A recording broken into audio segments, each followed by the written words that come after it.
오늘 말씀을 보도록 합니다. 우리 마태복음 28장입니다. 마태복음 28장 18, 19, 20절 우리 세 절 함께 읽도록 하겠습니다. 예수께서 나와 말씀하여 이르시되 하늘과 땅의 모든 권세를 내게 주셨으니 그러므로 너희는 가서 모든 민족을 제자로 삼아 아버지와 아들과 성령의 이름으로 세례를 베풀고 내가 너희에게 분부한 모든 것을 가르쳐 지키게 하라. 볼지어다 내가 세상 끝날까지 너희와 항상 함께 있으리라 하시니라. 아멘. 이 말씀을 보면서요,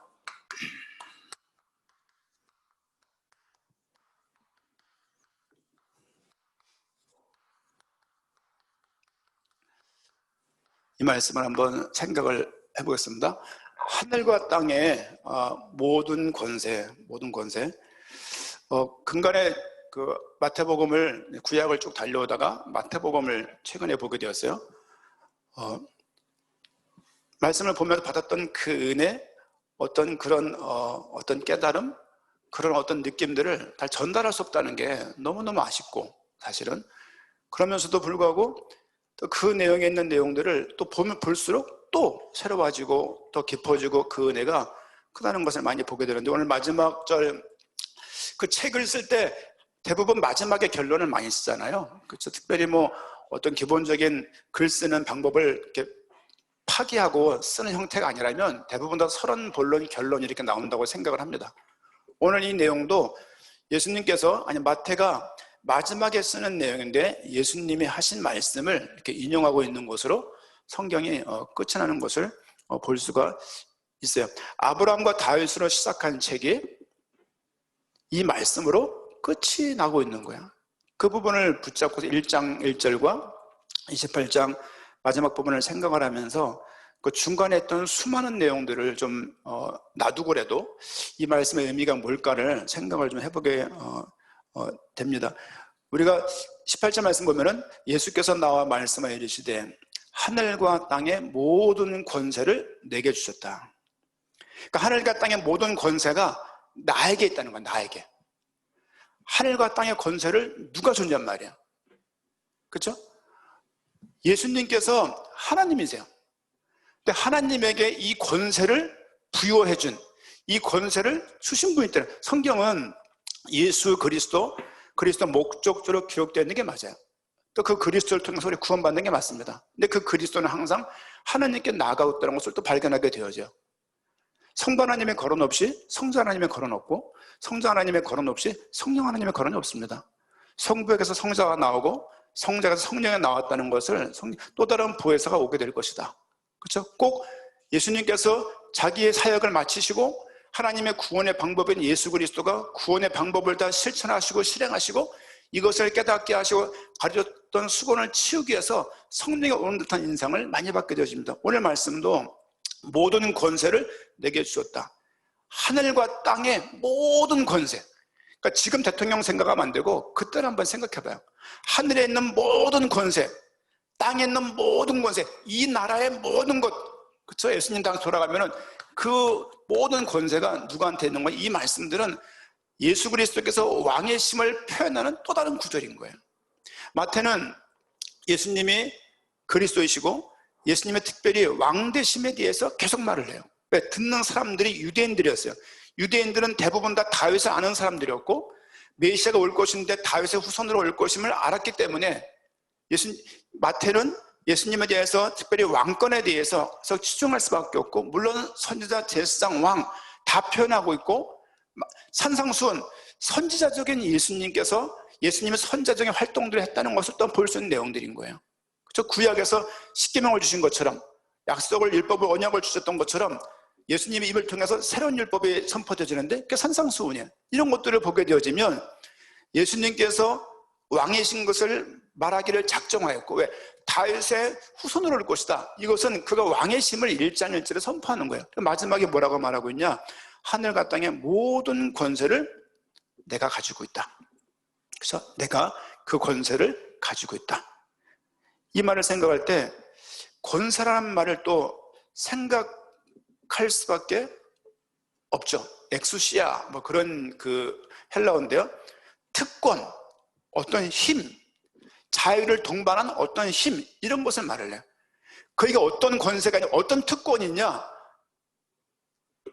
삼일째 하나님으로부터 이 땅에 실제 성육신 하셔가지고 이 땅으로 들어오셔가지고 하나님의 삼일째 하나님의 그 모든 계획들을 이루시기 위한 실천자로서, 실행자로서 이 땅에 오신 거예요.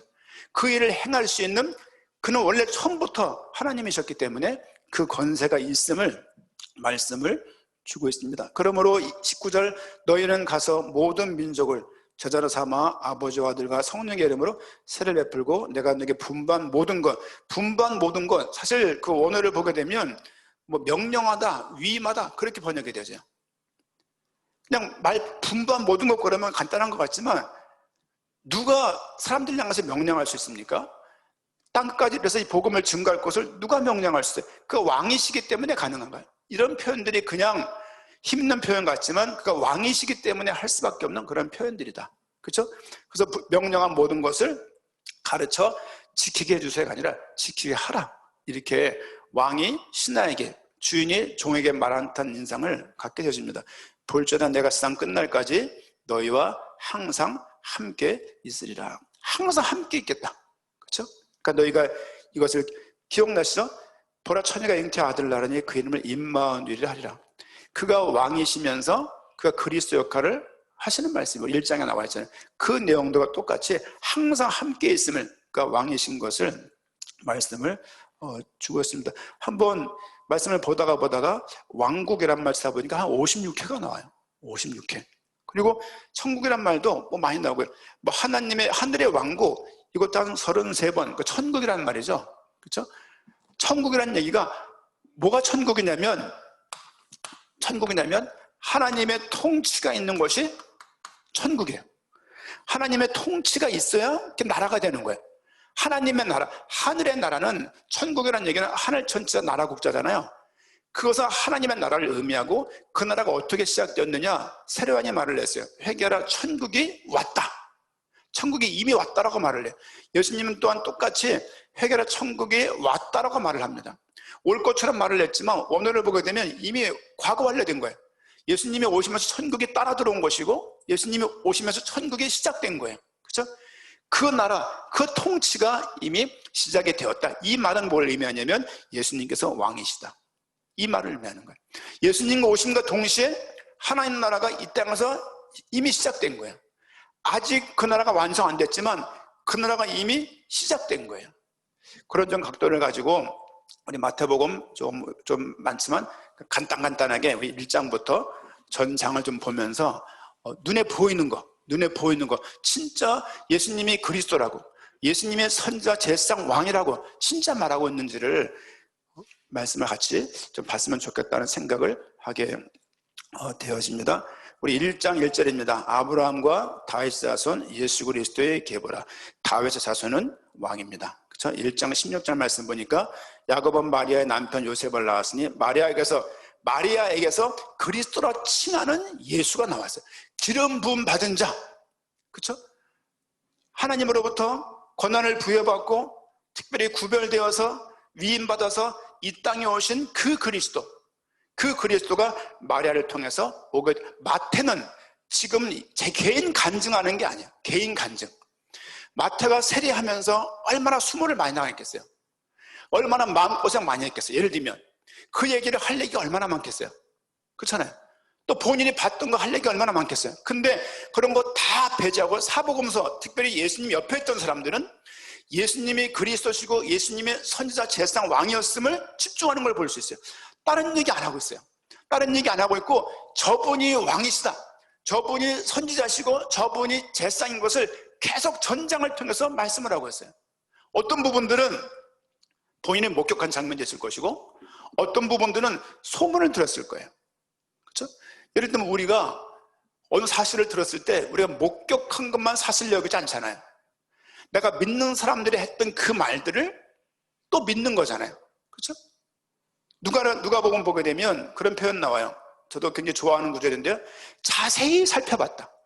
자세히 진짜 그 말씀이 그런가 해서 자세히 살펴본 다음에 그냥 뜬구름 잡는 게 아니라 꿈꾼 거 말하는 게 아니라, 먼 산 바라보는 게 아니라 생각이 툭툭툭 든 것을, 그것들을 하나님이 주신 그 말씀들이 있을 수 있지만 그런 것들 유지해서 그냥 화상들을 묶어서 만든 게 아니야.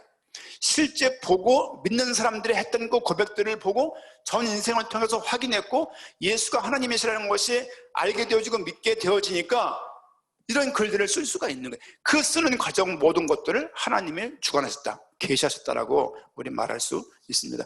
23절 말씀 보니까 보라, 처녀가 잉태 아들을 낳을 것이요 그의 이름을 임마누엘이라 하리라 하셨으니 이를 번역한즉 하나님이 우리와 함께 계신다. 이 말씀은 예수님이 땅에 태어남과 동시에 하신 말씀이에요. 구약 말씀에 성취되었다는 말씀도 있지만 그가 하나님이시다. 그렇죠? 그 하나님, 예수님께서 왕이신 것을, 예수님께서 그리스도인 것을, 예수님께서 하나님이신 것을 마태는 1장에서 그렇게 표현을 하고 있습니다. 2장 말씀 보니까 동방박사가 출연합니다.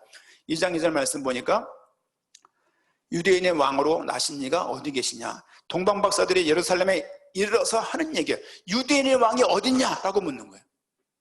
그렇죠? 그들은 성경을 아는 사람들이었을 것 같아요. 그들이 이방 사람들이었지만 동방에서 그곳까지 와가지고 유대인의 왕을 찾는 거예요. 3절 말씀 보니까 헤로드 왕이 예루살렘 성에 소동했죠.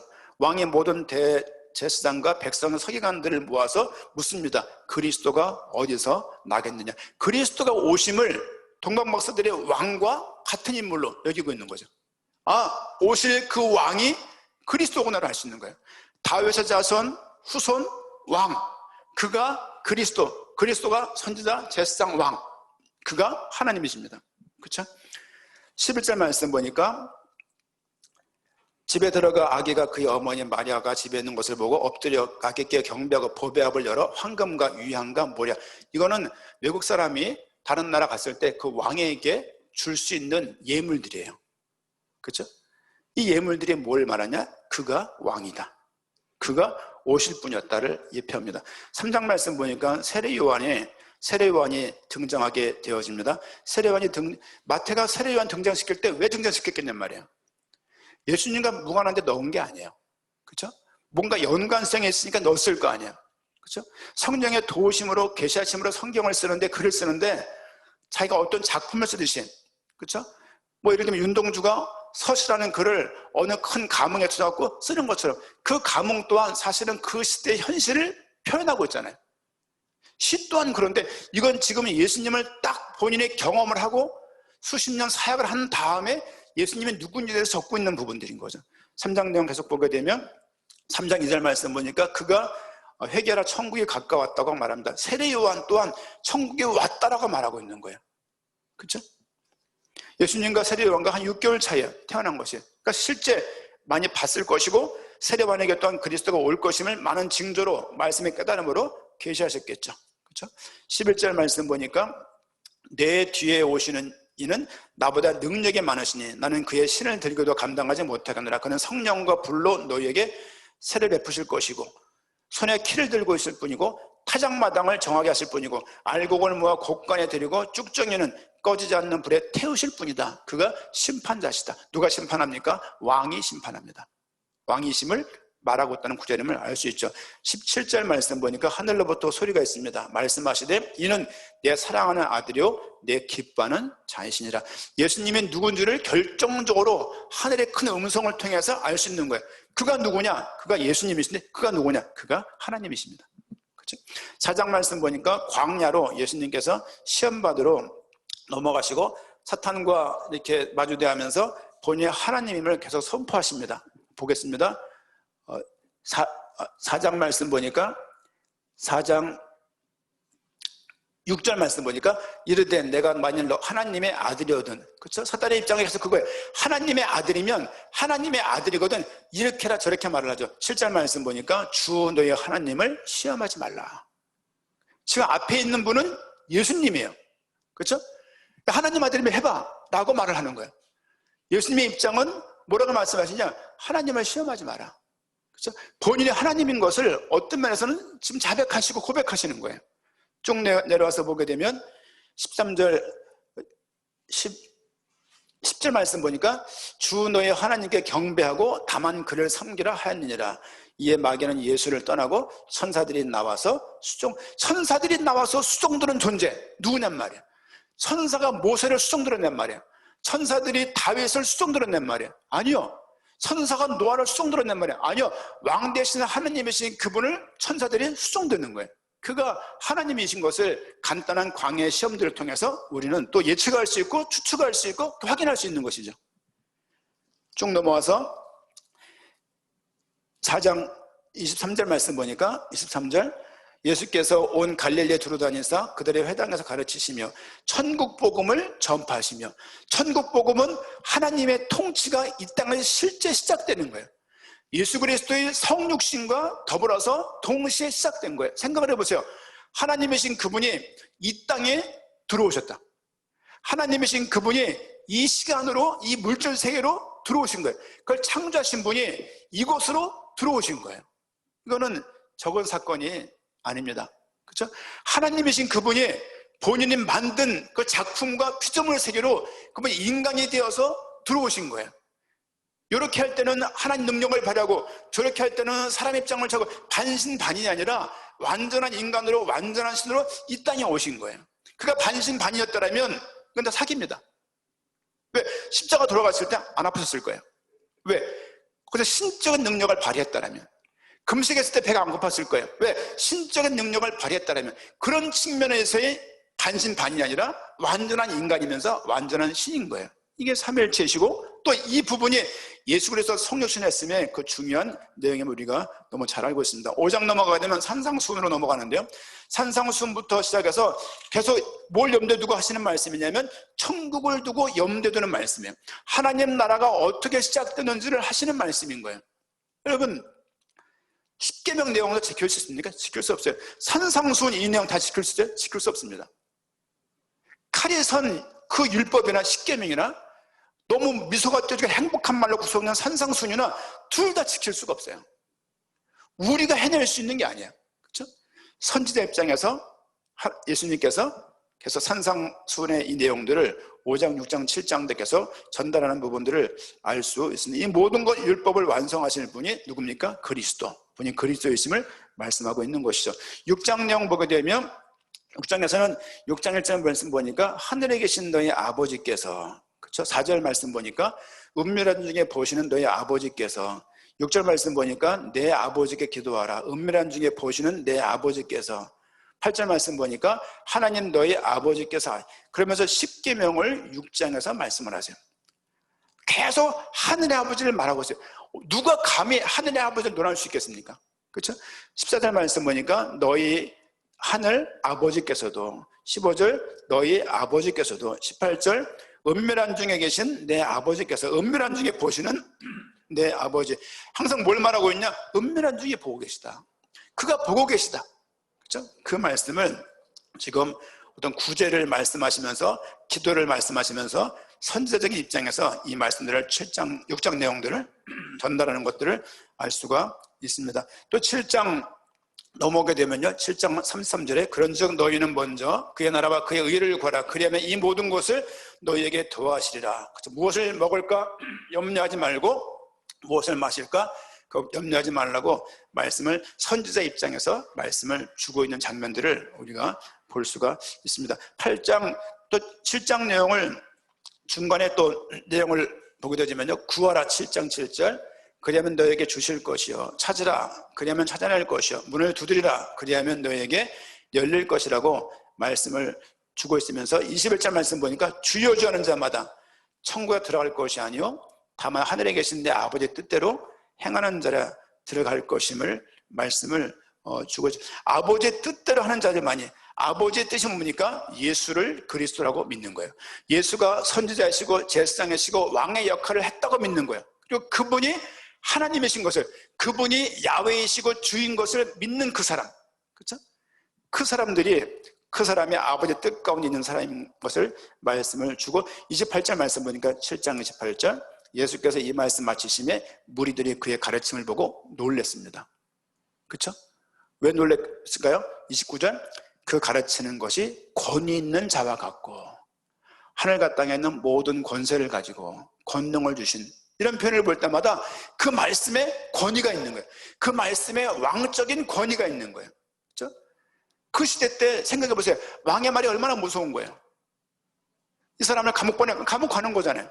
그런 권세를 가지고, 왕적인 권위를 가지고 말씀을 주셨음을 알 수가 있습니다. 8장 넘어오니까 나병을 고치시고 백부장 관련된 어떤 백부장의 어떤 하인을 고치는 일이 벌어지고 귀신을 쫓는 장면이 있습니다. 16절 말씀 보니까 저멀매 사람들이 귀신 들린 자를 많이 데리고 예수께 오거늘 예수께서 말씀으로 귀신들을 쫓아내시고 병든 자들을 다 고치시니, 이 장면이 계속 나와요.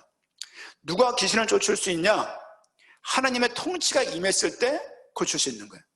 사단의 무리가 언제 떠날 수 있냐? 하나님의 통치가 임했음을 알려주는 하나의 표현들입니다. 23절 말씀 보니까 23절 배에 오르심에 제 아들이 따랐죠. 그 배가 가다가 풍랑을 만난 거죠. 그 풍랑 만난 그 호수를, 큰 바다를 잔잔케 하시는 그 하나님, 그는 하나님이셨고 왕이셨죠. 우리가 지난주 강단 말씀드렸습니다. 사람이 한 번도 타보지 않은 당나귀를 데리고 와라.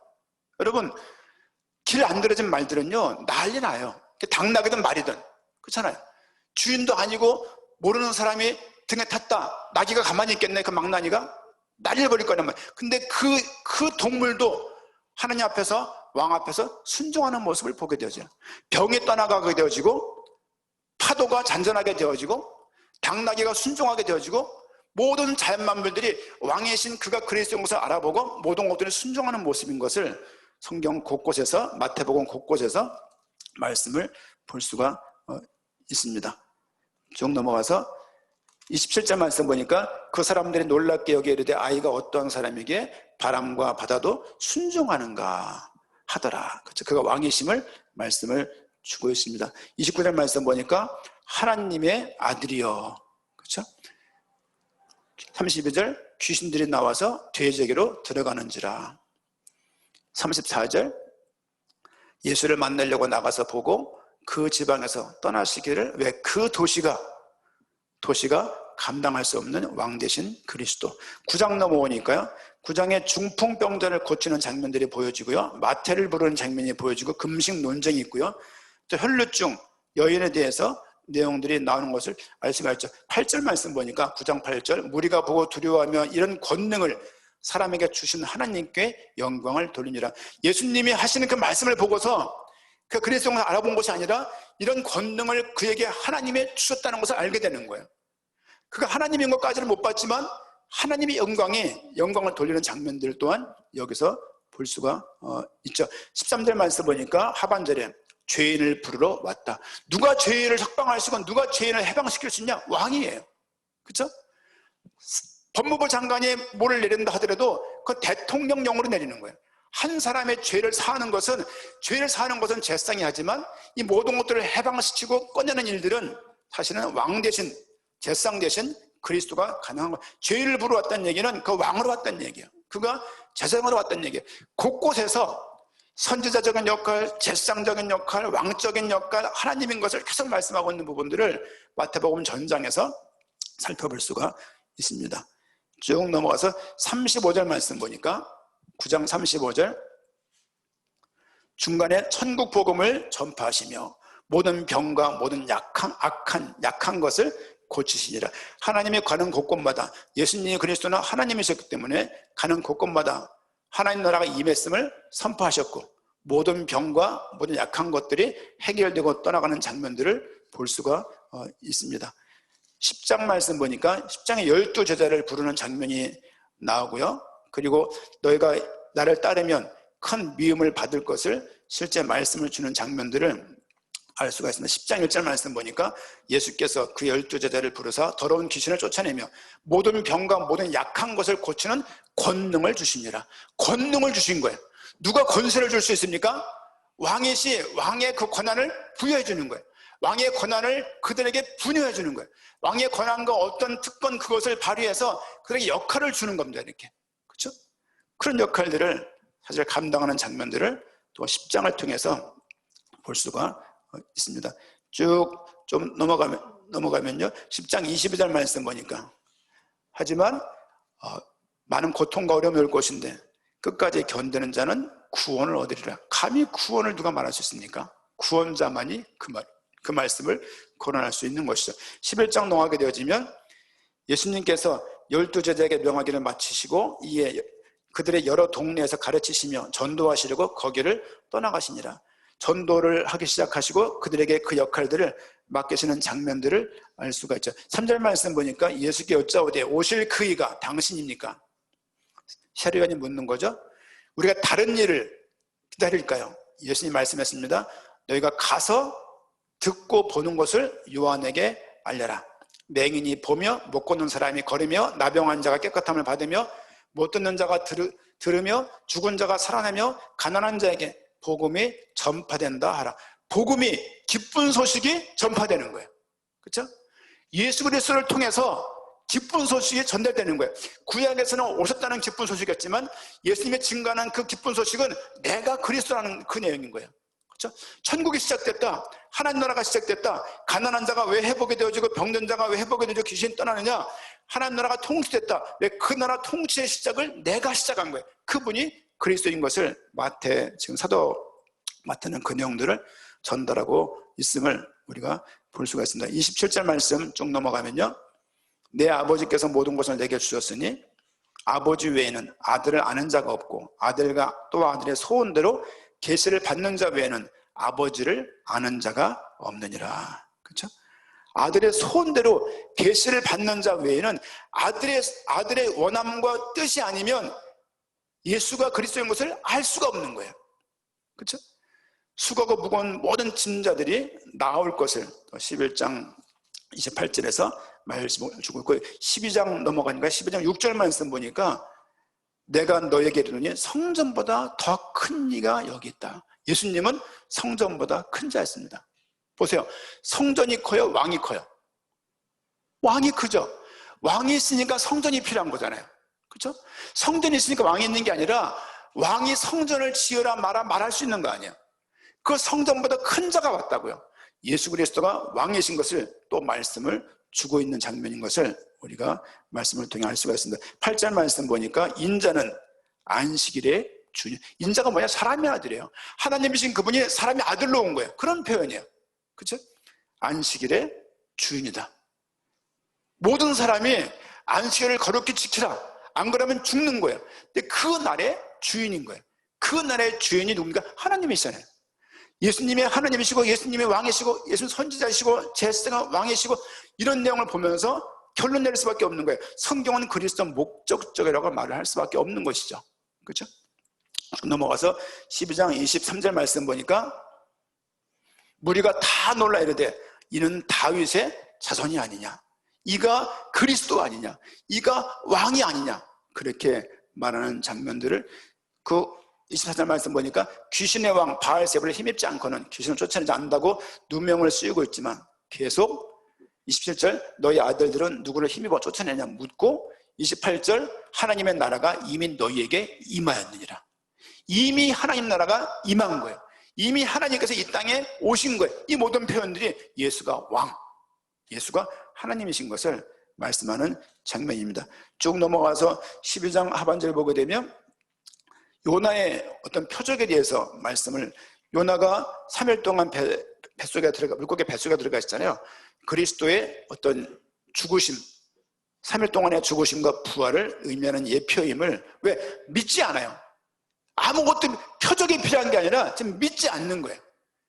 그들에게 해줄 얘기는 앞으로 있을 그 사역, 죽음과 부활에 대해서 거론하는 장면들을 볼 수 있고, 쭉 넘어가면 요나보다 41절 요나보다 큰 이라고 말하고 있고 42절 솔로몬보다 큰 이다. 그는 요나보다 크고 그는 솔로몬보다 큰. 요나가 얼마나 큽니까?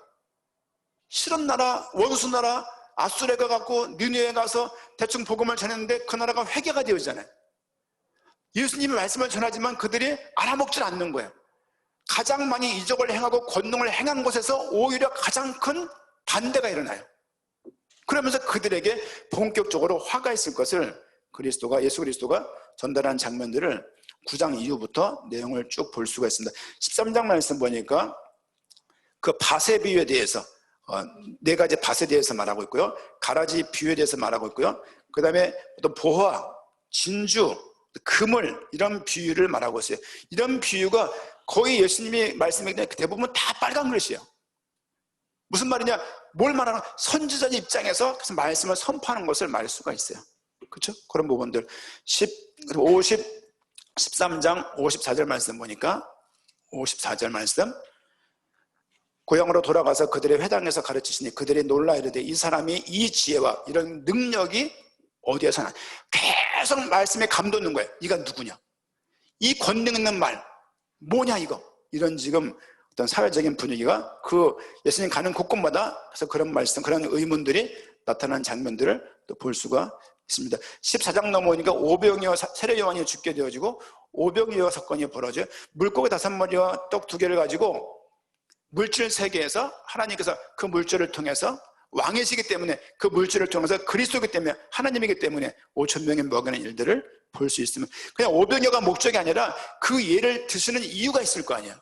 마태가 이 사건을 적는 이유가 있을 거 아니야. 예수님 또한 심심해서 능력을 보인 게 아니라 실제 그 하나님이신 것이 나타나는 측면들이잖아요. 그렇죠?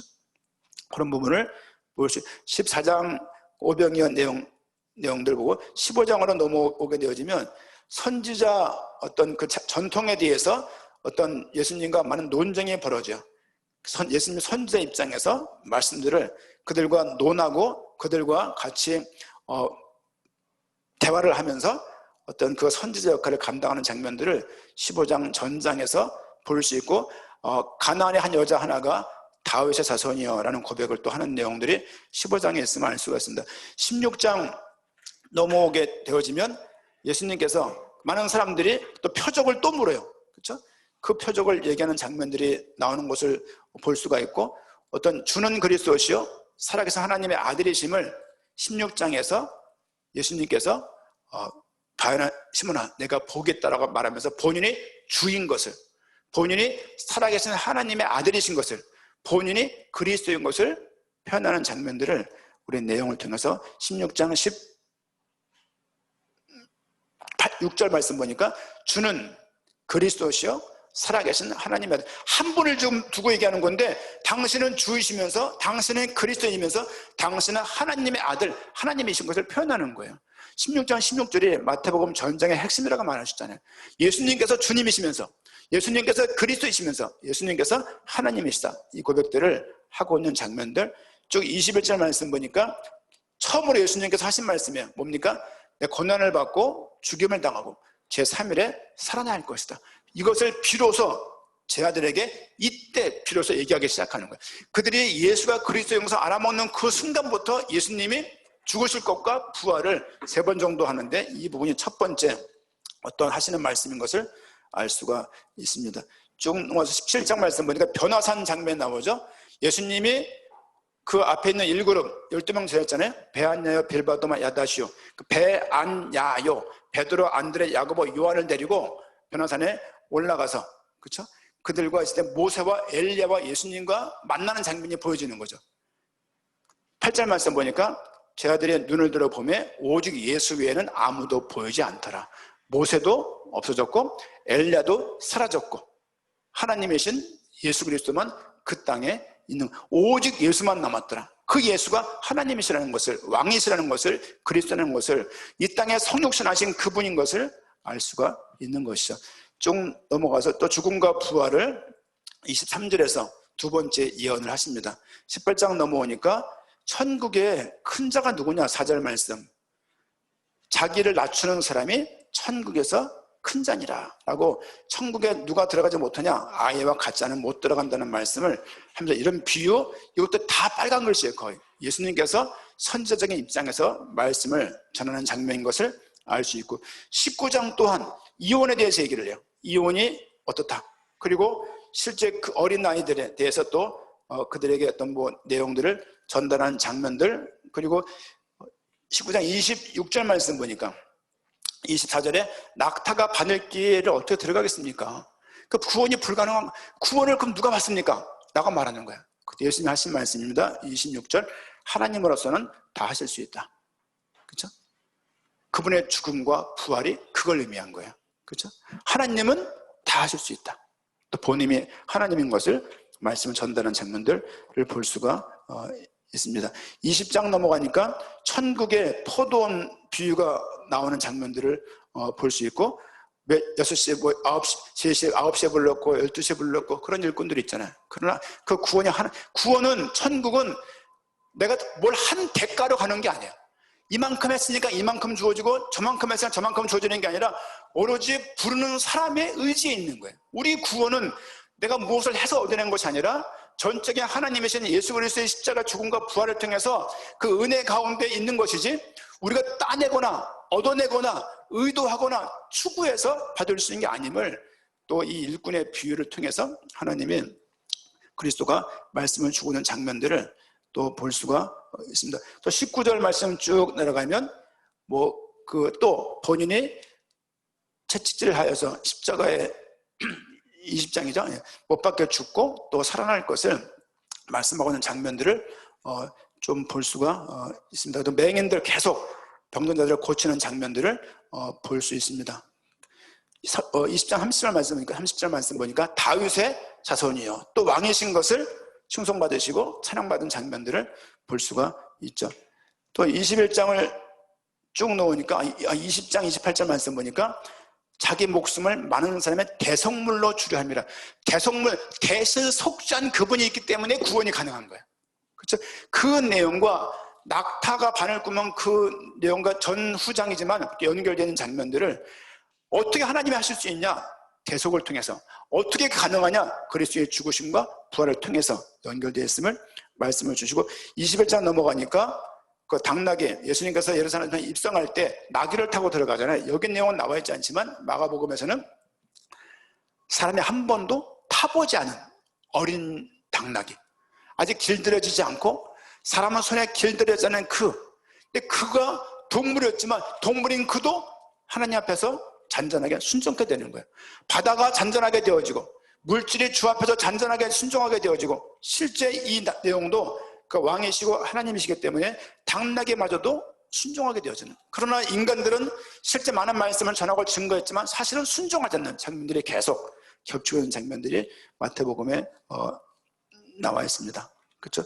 21장 28절 말씀 보니까 21장 28절 좀 넘어가서 우리 31절 하반절 말씀 보니까 하나님 나라에, 너희보다 먼저 하나님 나라에 들어가리라. 뭘 상황이 좋아서 윤리적이어서 너희가 너무 성실하고 또 굉장히 도덕적이어서 따내는 것이 아니라 그 앞에 세리들과 청년들이 너희보다 먼저 하나님 나라에 들어가리라. 하나님께 그 모든 권한이 있음을, 그리스도에게 모든 권한이 있음을 말씀을 주시고 있습니다. 22장 내용 보니까 혼인잔치 비유가 나와요. 그렇죠? 그런 예복을 입지 않은 그 22장 2절 말씀 보니까 천국은 마치 자기 아들을 위하여 혼인잔치를 베푼 어떤 임금과 같으니, 그렇죠? 어느 임금이 가지고 있는 규칙이에요. 그게 뭐냐? 예복을 입고 와야 되는 거예요. 그렇죠? 오고 안 오고 문제가 아니야. 그렇죠? 예복을 입은 자. 14절 청함을 받은 자는 많되 택함을 입은 자는 적다. 그 내용들을 말하고, 43절 말씀 보니까 43절 이르시되 그러면 다윗의 성령에 감동되어 어찌 그리스도를 주라 칭하여. 무슨 말입니까? 다윗이 자손으로 올 것이지만 다윗이 주라고 했던 그가 그리스도이고 메시아인 것을 알 수가 있습니다. 굉장히 22장 그 내용들은 너무 중요한 내용이 아닌가 합니다. 23장 선지자 입장에서 서기관들과 바리새인들과 논쟁하고 그들에게 계속 화가 있을진저라고 심판주로서 왕으로서 꾸짖는 모습을 23장에서 실제 내용을 볼 수 있고요. 24장에서 환란이 올 것을, 그렇죠?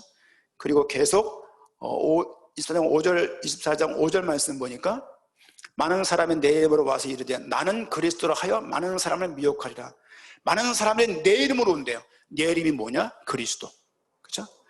내 이름으로, 그리스도가 아니면서 내 이름으로 오겠다는 거예요. 예수님의 스스로가 말하는 거예요. 내가 그리스도다라고 말하고 있는 장면임을 알 수가 있습니다. 그렇죠? 쭉 넘어가서 30절 말씀 보니까 30절 인자가 구름을 타고 능력과 큰 영광으로 오는 곳을, 심판주로 이제 말구유가 아니라 왕으로 이 땅에 올 것을 말씀을 하고 있습니다. 그래서 본인의 왕인 것을 말씀을 하고 있다는 것을 알 수가 있습니다. 25장을 쭉 넘어가면요, 24장에서 이제 재림에 대해서 많이 말하고, 25장에서 열처녀 비유가 나오고요, 달란트 비유가 나옵니다. 열처녀나 달란트 비유의 핵심은 뭡니까? 오신다는 거예요. 맡긴 자가 온다는 거예요. 앞에서 24장에서 재림에 대해서 말했잖아요. 그걸 비유로 또 푸는 거예요. 선지자적인 입장에서 예수님께서 계속 본인에 대해서 증언하고 있음을 내용을 알 수가 있고, 26장을 보면은 죽임의심을 당하게 해서 잡히시는 것이죠. 그러면서 만찬 6월절 어린 양 6월절 절기에 근접해서 본인이 잡히시고, 또 6월절 식사를 하시고, 또 유다가 베드로가 배반할 것을 거기서 말씀을 하세요. 얼마나 속이 아플까 생각을 들기도 하고, 인간적인 측면에서, 그렇죠? 그 하나님의 26장 63절인가요? 26장 63절 말씀 보니까 63절, 예수께서 침묵하시거나 대제사장이 이르되 내가 너로 살아계신 하나님께 맹세하게 하노니 내가 하나님의 아들 그리스도인지 말해봐라 라고 말하죠. 64절, 예수께서 이르시되 내가 말하느니라. 네 말이 맞다, 그 말을 하시는 거죠. 내가 하나님의 아들이다 라고 말씀은, 그리스도라고 자정하셨고 하나님의 아들이라고 본인이 자정하는 장면들을 또 내용을 통해서 알 수가 있습니다. 27장에서 죽으시고 11절 말씀 보니까 유대인의 왕이냐? 예수께서 대답하시되 내 말이 옳도다, 내가 왕이다, 이 말씀이시죠. 본인이 하나님의 아들이라고, 본인이 그리스도라고, 본인이 왕이라고 예수님께서 말씀하시는 장면인 것을 알 수가 있고, 27장에 휘장이 갈라지고 각종 많은 현상들, 무덤이 갈라지는 이런 일들, 27장 40절 말씀 보니까 하나님의 아들이여든, 43절 하나님의 아들이라 등등해서 하나님의 아들이신 것을 그들의 물음을 통해서 또다시 역으로 반증하고 있음을 말하고 있고, 27장에서 죽으시고 28장에서 부활하세요. 부활하시고 그 제자들에게 떠나시기 전에 하신 말씀이 뭡니까? 하늘과 땅의 모든 권세를 내게 주셨다. 이 권세를 너에게 주겠다. 내가 너희와 함께겠다. 내가 왕이다. 내가 하나님이다. 내가 그리스도라고 마태복음에서 이렇게 내용을 기록하고 있습니다. 마태가 쓰면서 무엇을 알기를 원했을까요? 마태가 나한테 보낸 편지라면 뭘 알라고 말했을까요? 그렇죠? 이것을 수천 년 뒤에 있는 우리에게 보냈을 때 이렇게까지 이 글이 갈 줄 몰랐겠지만, 하나님이 이 말씀을 보호하셔가지고 우리 각자 개인들에게 그리스도가 누군지를 마태의 입을 통해서, 마태의 생애를 통해서 말씀하고 있는 거예요. 왕이라는 부분에 대해서 계속 어떤 권세를 가진 분이냐? 그가 왕적인 권세를 가진 분이야. 왜? 그가 하나님이시기 때문에. 그렇죠? 하나님이시고 그가 다윗의 후손이고, 그렇죠? 그가 그리스도라는 부분에 대해서 계속 강력하게 말씀하고 있는 장면을 볼 수가 있습니다. 이 성경을 가지고 다른 것을 말한다는 것은 우상숭배에 가까워요. 여러분, 우상숭배가 얼마나 크게 다르고 있습니까? 이 복음을 들고 성경을 가지고 다른 것을 말한다는 것은 또 다른 우상숭배예요. 그렇죠? 그 은혜밖에 없음을, 그 왕 되신 그분이, 그리스도이신 그분이, 하나님이신 그분이 이 땅에 오신 거예요. 오셔서 우리가 은혜 가운데 거할 수 있도록 우리를 보장하시고 인도하시는 거예요. 성경은 그리스도 목적적으로 기록되었습니다. 특별히 이 시간 성경 개론 시간은 그래서 그런 부분들을 계속 증언하고 그런 부분들을 계속 드러내고 그런 시간입니다. 성경 알고자 하는 분들에겐 기쁨이 되겠지만, 성경 알고 싶어 하지 않고 들리면 듣고 안 들리면 말고 하는 사람들한테는 아무것도 아닌 소리로 들릴 거예요. 계란 왔어요, 이런 거밖에 안 들릴 거예요. 여러분들에게 이런 은혜가 있게 부탁을 드리고, 큰 하늘과 땅의 모든 권세를 가지고 이 땅에 오신 그리스도를 찬양하면서 그의 은혜에 부름받는 우리 모두가 되어야겠습니다.